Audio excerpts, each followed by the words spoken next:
Coming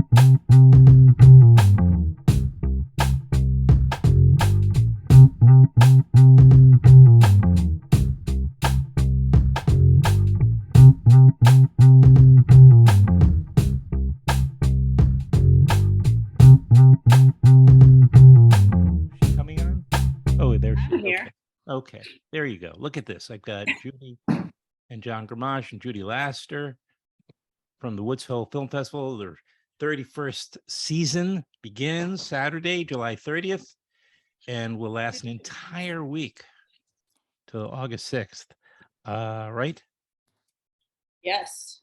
So far, I haven't made a single mistake. John is going to switch t-shirts. Yeah.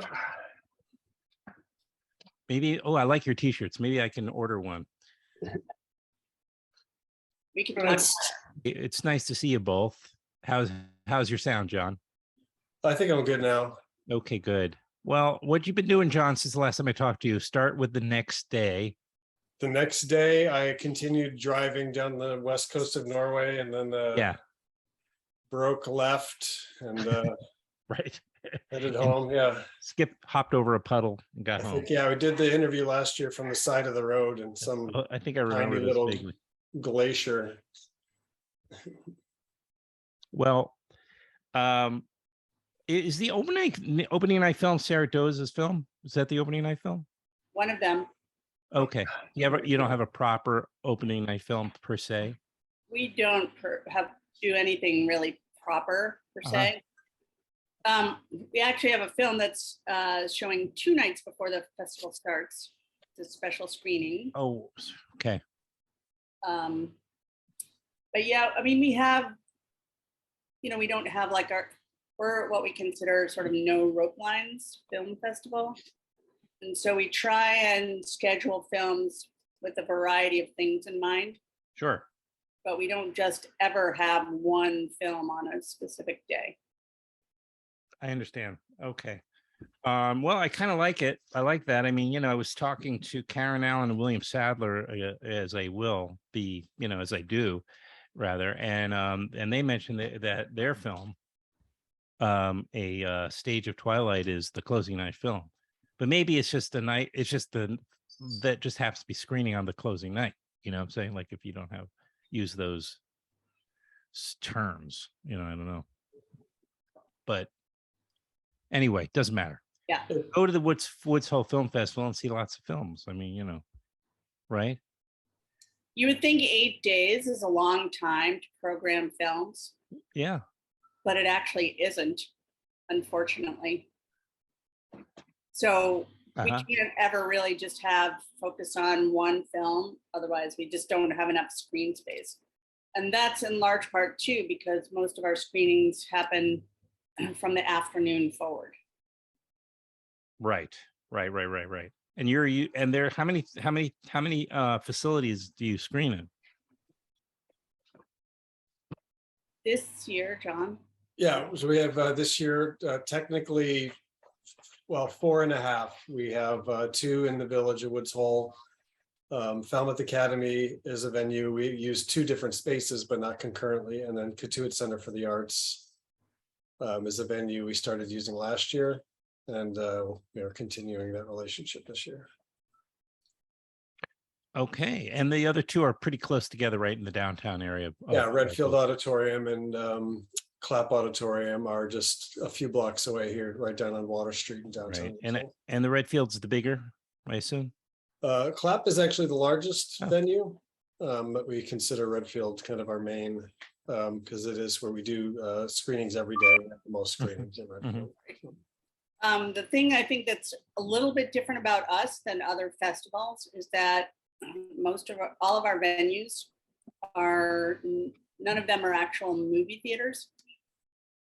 So both Redfield and Clapp Auditorium are the home of scientific institutions. And then Falmouth Academy is a private school.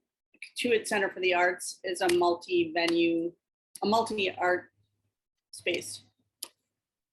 Okay. Well, yeah, because maybe a lot of people don't know that the Woods Hole is a center for, right, is a science, right? Known for that.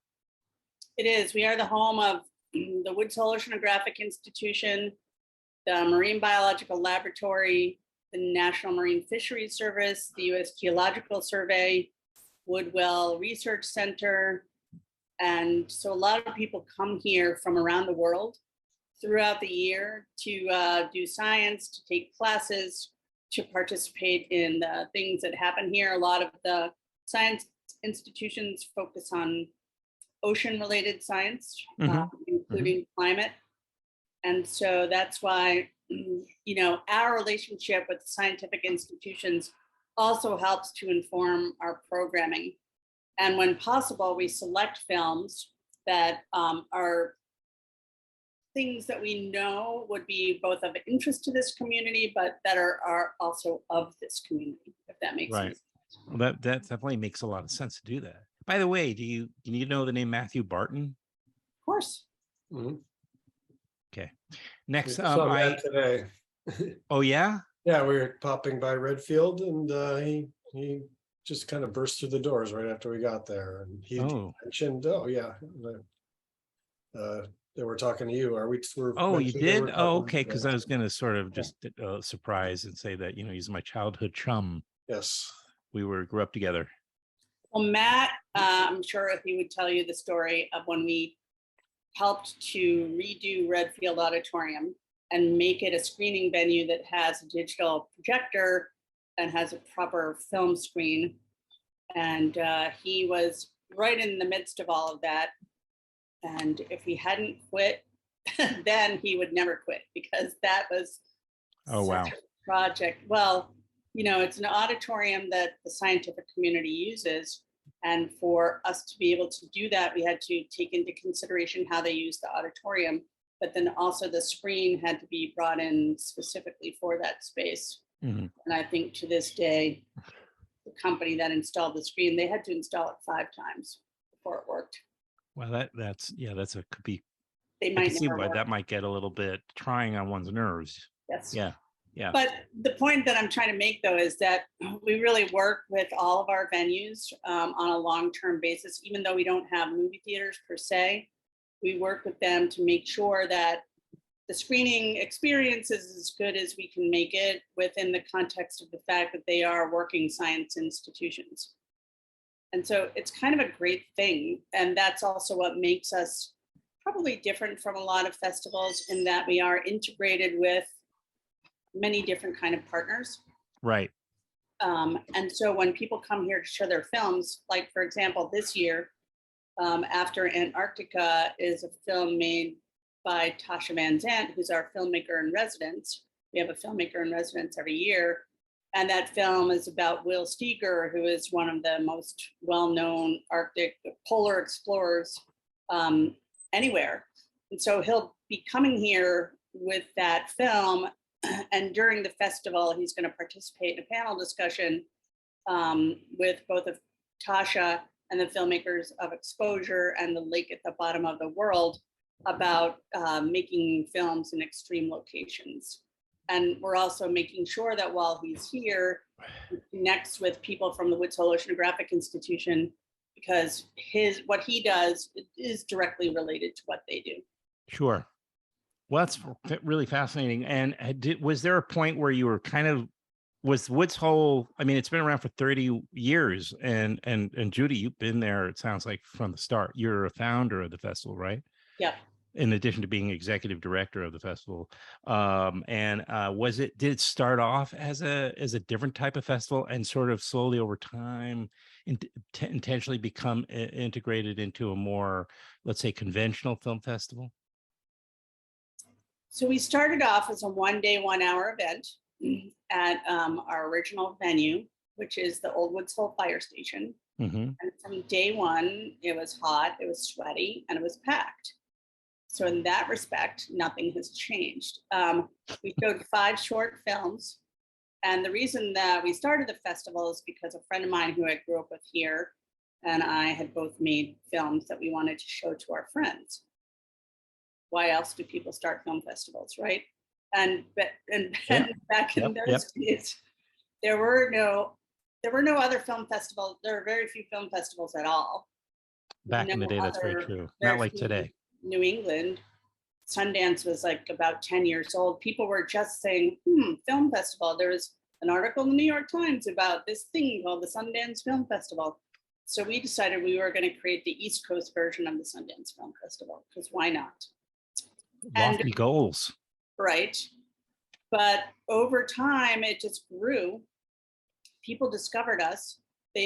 People want to be on Cape Cod in the summer, but also I think the thing that we managed to do over the years is keep it interesting in that we create a community in the filmmaking world and the audience world that is really special to a lot of people. And that isn't really replicated in a lot of other ways in a lot of other places.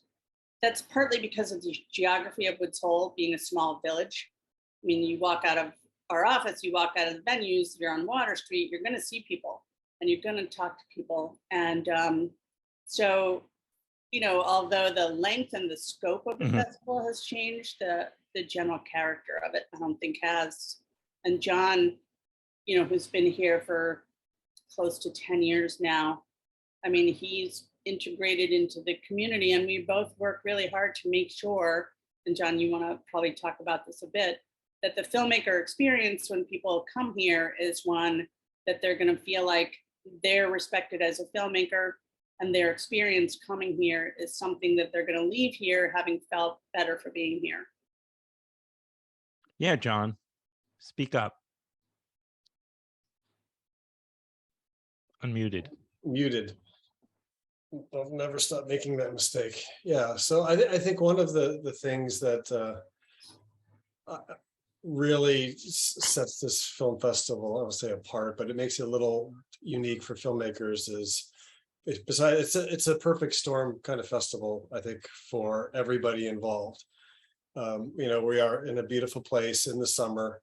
We're in a community that's as Judy said, very science oriented, but that audience is also, they're very curious. They're interested in all kinds of stories. So they're naturally a good audience for independent film because they're going to see things, you know, most people are going to see. So we get a lot of filmmakers that come. As Judy said, we're not a velvet rope, red carpet kind of festival. It really is an ecosystem where like all the parts of the festival are kind of equal. The filmmakers, the films, the audience, volunteers, the staff, just people in the community who may not be attending films, but they're part of the festival as well. And all of that comes together to create a really memorable experience, you know, in the screening rooms, out in the street, you know, after the screenings. The filmmakers spend a lot of time together doing things during the day. We don't do screenings during the day. We want people to be able to enjoy the whole, you know, the area they're in. You know, who wants to go to a nice place and sit in the dark room from 8 o'clock in the morning until midnight. So all of that combined, I think makes just for a fantastic, memorable experience. And I think that's why, you know, the filmmakers submit their work here over and over and over again, and really look forward to being part of this event. Judy, you mentioned before, I think something about filmmaking. Can you tell me a bit about Bonnie Blue, James Cotton's Life and Blues? Yeah, sure. So, you know, as I mentioned, when this festival first started, I just graduated from law school, but I'd always wanted to be a filmmaker. It's just like all those many years ago, there was no real way to get into independent film that seemed obvious to me. Film school wasn't really a thing that people did yet. Right. So, you know, I started making short films. I forced all my friends to be in them. They were made on actual film. Over the years, however, you know, the film festival and my professional career made it more difficult to make films. So I was pretty lucky. In about 10 years ago, a gentleman that I work with doing a blues, we have a blues organization that brings together filmmakers and blues musicians. He had known James Cotton for years, and we did a lot of tribute shows to Cotton. And we knew that he was such an important person that his life needed to be documented and accounted for on film. Many people had tried, but for a variety of reasons, it didn't really happen. So we were lucky that we were able to make that happen. And it's been about a 10-year journey to get this film done. And Wow.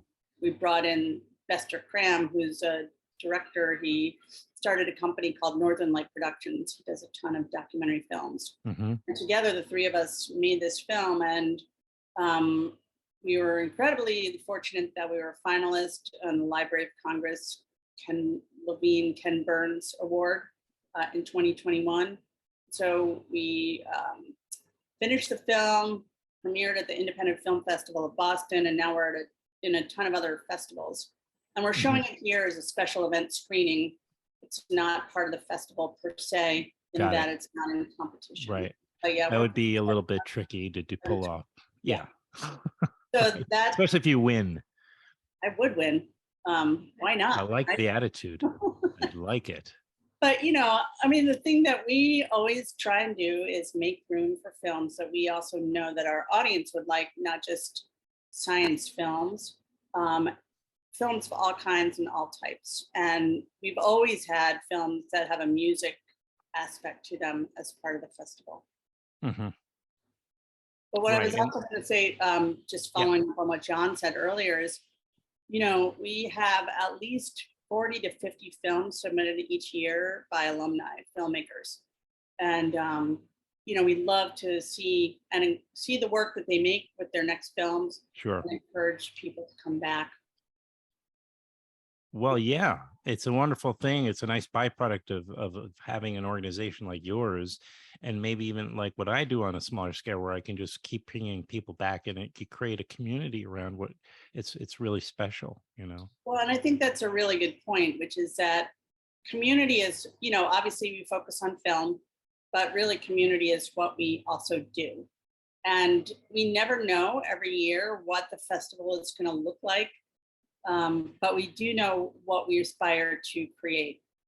And as the world changes and things get so much more complex, and, you know, during the pandemic, as with everyone, we were forced to find new ways to create our community, to share it with each other, but also to share it with the audiences. And the whole notion of the virtual film festival was born.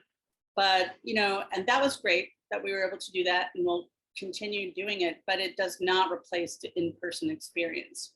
So right now, the thing about this year that's a little bit different is we're trying to get back to what we call the before times, at a time when it's still not quite back to what they were before, but we do have, you know, that is our aspiration.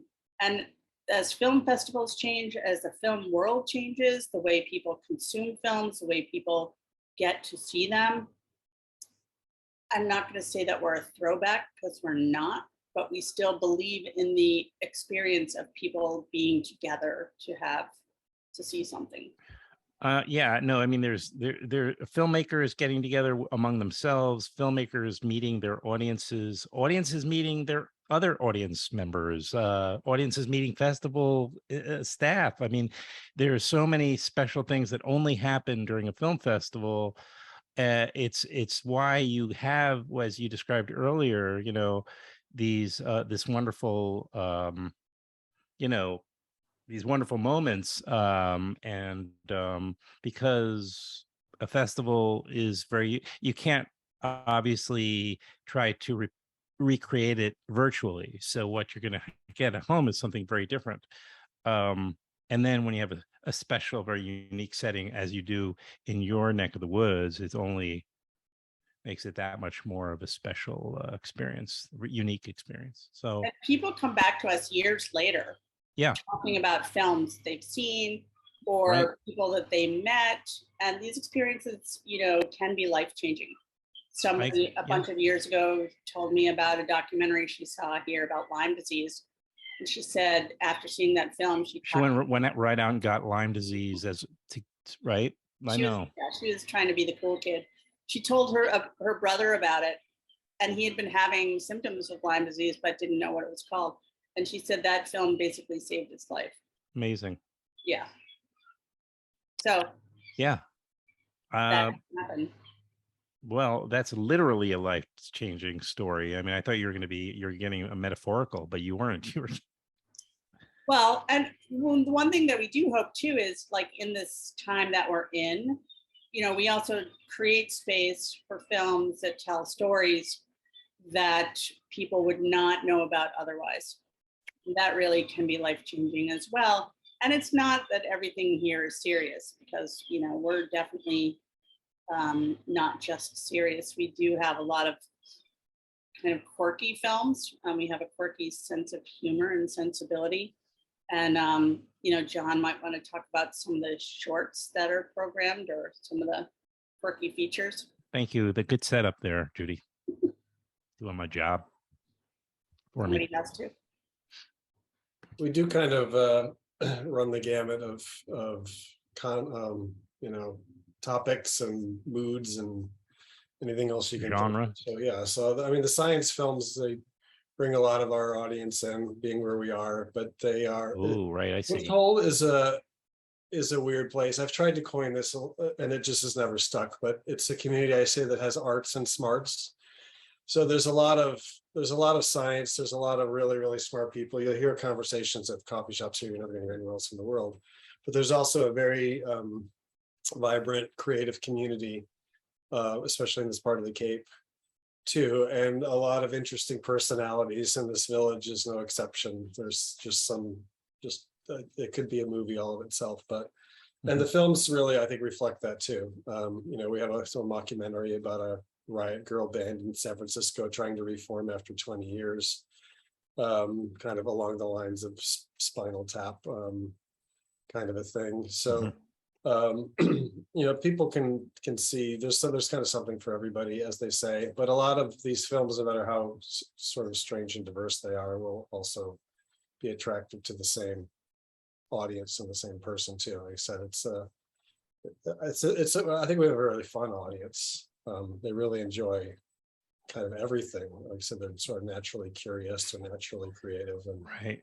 Yeah, it's always they really embrace the filmmakers when they come too. Right. I think I see that a lot in my travels, from around festivals to just especially the ones that are so community oriented, as opposed to film industry oriented festivals, where which are both valid and wonderful experiences. But what I particularly like about the ones that are in, real sort of, residential areas where people, they get this one time a year where they really can be proud and enjoy this particular period and meet all these filmmakers and feel like they're getting a taste of like, movies, being participating in the movie, because you're kind of participating in the success of a film when you're supporting a film festival. And it's awesome. And I really like that, and you see it in the way people engage with the filmmakers, and they kind of like the quirky indie film and think it's amusing, but what they really like is that, and maybe they haven't put their finger on it yet, is that they're evolving as a person from having watched it. They're you grow when you see films that aren't necessarily in your wheelhouse, right? You change, you grow, so I think that's very satisfying. That's absolutely true. And not only that, but our goal is to encourage people to think about visual storytelling, through film or whatnot, as something, it's not an us versus them, it's a we. Right. So, we work year round to put this together. And the we is a pretty good and big group of people. But it also includes the audience, because if they don't show up, we can't do this anymore. So we get a lot of people suggesting things to us and even participating in, helping us put our programming together, it's kind of great. It's like, this is kind of like an amoeba, we're just a group of people. But I think every festival is like that. The thing that I think people love about festivals in general is that they get to see things and people that they wouldn't necessarily get a chance to see otherwise. I think what's changing, and what hopefully we'll get back when the pandemic recedes a little bit into the distant past, is having that expectation that they're going to be able to participate too. And the other thing that's happening now is, as we've had these 3 years of strangeness, it has been more difficult to cultivate and develop new audiences. So that's in part why we also feel very strongly that in-person versus virtual is going to do that, for the very reason that you said, Adam, which is that, they'll also feel like they're part of something. Again, at the risk of repeating myself, the 31st Woods Hole Film Festival will take place from Saturday, July 30th through Saturday, August 6th in Woods Hole, Massachusetts. Judy Laster is the founder and executive director of the festival, and John Gamache, make sure I don't botch your name, John, because I'm trying not to do that. Perfect. John Gamache, excuse me, is associate director, technical director, and filmmaker relations guy at the festival. Is that okay? Sure. You just like give everything to John. He'll take care of it. Just, yeah. When he's not in Norway. Maybe even when he is in Norway, actually, I do it everywhere. I look forward to coming to the Woods Hole Film Festival. I plan to every year. So Adam, let's make it work. Let's make it happen. be here. Yeah. I love it. I have a great festival this year, guys. Thank you. And we will save a spot for you for next year. Oh, please do. That'd be great. I will be there. Is it Filmwax or Film Earwax? I respond to either. Okay. Filmwax. Yeah. Okay. Yeah. All right, man. Both of you, I really appreciate you making the time. I know it's very, very, you guys are under the gun at the moment. The festival as we speak is in a matter of hours, or maybe a little exaggeration, days away. So yeah. Have a great time. Thank you. Yeah, thanks, Adam. Report back. My pleasure. All right. Next year. Bye. All right. Bye.